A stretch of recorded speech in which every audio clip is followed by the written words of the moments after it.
राजनीति को घर में दाखिल नहीं होने देना चाहिए।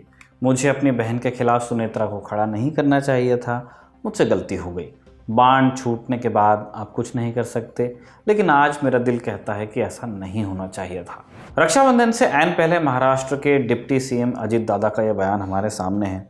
सुनेत्रा उनकी पत्नी का नाम है और जिस बहन की वो बात कर रहे हैं वो है बारामती सांसद और एनसीपी शरद पवार गुट की नेता और शरद पवार की बेटी सुप्रिया सुले। बात ऐसी है कि जैसे जैसे कैलेंडर में तारीखें बदल रही हैं, राखी का त्यौहार करीब आ रहा है और करीब आ रहा है महाराष्ट्र विधानसभा चुनाव भी, और सभी भाइयों की तरह अजित दादा को भी अपनी बहन याद आ रही हैं और अपनी गलती भी महसूस हो रही है।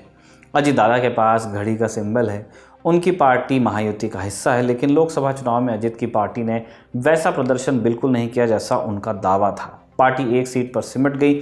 दूसरी तरफ एनसीपी शरद पवार ने बढ़िया स्ट्राइक रेट के साथ 8 सीटें जीती हैं, तो अजित अपने काडर को मोटिवेट करने में लगे हैं। राज्य भर में जन सम्मान यात्रा निकाल रहे हैं। इस यात्रा में वो अपनी सरकार की नई योजना का प्रचार कर रहे हैं। जुलाई में ही महाराष्ट्र सरकार ने मध्य प्रदेश की लाडली बहना योजना की तरह ही अपनी एक योजना का ऐलान किया और इस योजना का नाम था मुख्यमंत्री माझी लाडकी बहन योजना को केंद्र में रखकर अजित पवार अपनी यात्रा के अंतर्गत कई जगह आए गए।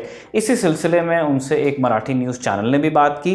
अपने इस इंटरव्यू में अजित पवार ने कहा कि सुनेत्रा पवार को लोकसभा चुनाव में उतारना एनसीपी संसदीय बोर्ड का एक गलत फैसला था। उनके बयान के उस हिस्से को हम हिंदी में बता देते हैं। उन्होंने कहा कि मैं अपनी सभी बहनों से प्यार करता हूँ, किसी को भी राजनीति को अपने घर में नहीं घुसने देना चाहिए। मैंने सुनेत्रा को अपनी बहन के खिलाफ उतार कर गलती की, ये नहीं होना चाहिए था, लेकिन संसदीय बोर्ड ने फैसला ले लिया। मेरा मन कहता है कि ठीक नहीं हुआ। सुप्रिया ने परिवार की पारंपरिक सीट बारामती से चुनाव लड़ा था, यहीं से वो लोकसभा पहुंची है, मगर लोकसभा चुनाव में उन्हें अपनी भाभी यानी अजित पवार की पत्नी सुनेत्रा पवार का सामना करना पड़ा। ऐसे इसलिए क्योंकि अजित पवार ने शरद पवार की एनसीपी से अलग होकर अपना अलग गुट बनाया। अजित पवार का फैक्शन महाराष्ट्र के महायुति गठबंधन से जा मिला जो उस वक्त सरकार में था, जबकि अजित दादा के चाचा यानी कि शरद पवार, उनके साथ जो एनसीपी का गुट बचा रह गया, उसने विपक्ष में बैठी महाविकास आघाड़ी में ही रहने का फैसला किया, जिसमें कांग्रेस और शिवसेना उद्धव बालासाहब ठाकरे शामिल हैं। एनसीपी वास्तव में किसकी पार्टी है, ये बारामती में भी तय होना था कि पार्टी का सबसे कट्टर समर्थक किस तरफ जाता है। ऐसे में अजित पवार या शरद पवार दोनों ने अपने सबसे मजबूत पत्तों को चला। सुप्रिया सिटिंग सांसद थी तो उन्होंने तो पर्चा भरा ही। अजित खुद डेप्यूटी सीएम थे तो उन्होंने अपनी पत्नी से पर्चा भरवाया। अब ये ऐसा मूव था जिसे मास्टर स्ट्रोक और मास्टर मिस्टेक दोनों कहा जा सकता था रिजल्ट आने पर। आखिर में लेकिन ये मास्टर मिस्टेक साबित हुई। सुनेत्रा पवार चुनाव हारी और आम हार नहीं थी। बारामती में सुप्रिया सुले ने सुनेत्रा पवार को 1.5 लाख वोटों से हराया। लोकसभा चुनाव में हार के बाद अजित पवार ने कहा कि नतीजे उनके समझ से परे हैं। उन्होंने हैरानी जताई कि दूसरे लोकसभा क्षेत्रों को छोड़ भी दें तो उन्हें बारामती से कम ऐसी उम्मीद नहीं थी। परिवार के खिलाफ चुनाव लड़ने पर अजित के चाचा शरद पवार ने उनकी आलोचना की थी।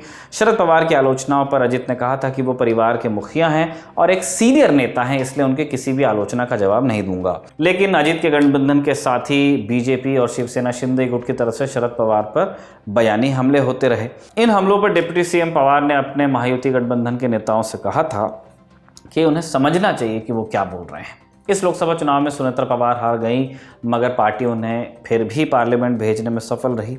सुनेत्रा को महाराष्ट्र कोटे से राज्यसभा भेजा गया और वर्तमान में वो राज्यसभा सांसद हैं। इसके अलावा भी महाराष्ट्र के पॉलिटिकल ड्रामे में अजित पवार अहम भूमिका में रहे हैं।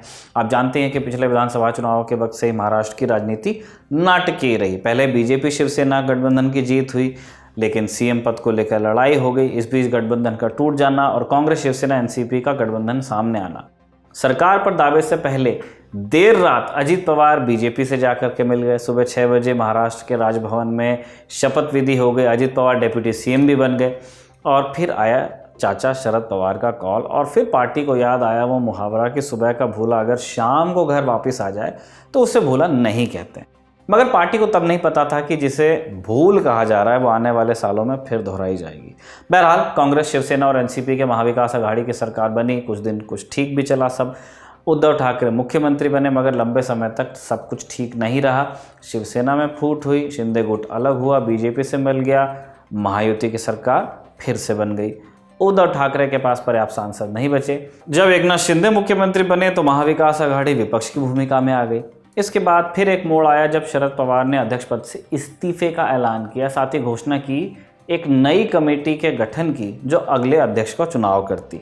अजीत पवार उस वक्त अगला अध्यक्ष बनने का सोच रहे थे या नहीं, ये तो ऐसे बताना मुश्किल है, लेकिन अंदाज़ा इसी बात का लग रहा था। जब कमेटी ने अपना फैसला बताया तो अजीत पवार का नाम उसमें था नहीं। कमेटी ने अगला अध्यक्ष सुप्रिया सुले को चुना था, शरद पवार की बेटी और अजीत पवार की चचेरी बहन। इसके बाद एनसीपी के अंदर ऐसी उथल पुथल मची जो 2023 के जुलाई में आकर थमी, मगर ये ठहराव शरद पवार के लिए भूचाल से कम नहीं था। उनका परिवार राजनीति में आकर टूट गया। अजीत पवार अपने कुछ विधायकों के साथ शिवसेना और बीजेपी की गठबंधन वाली सरकार में शामिल हो गए, फिर से डिप्टी सीएम बन गए, जिस पद पर वो एनडीए सरकार में भी थे, यानी deputy CM deputy CM deputy CM. इसके बाद पार्टी की दावेदारी को लेकर दोनों गुटों में लड़ाई हुई। हालांकि चुनाव आयोग ने घड़ी का सिंबल अजीत पवार को दिया, असली एनसीपी उधर माना। दोनों गुटों में रस्साकशी चल रही है।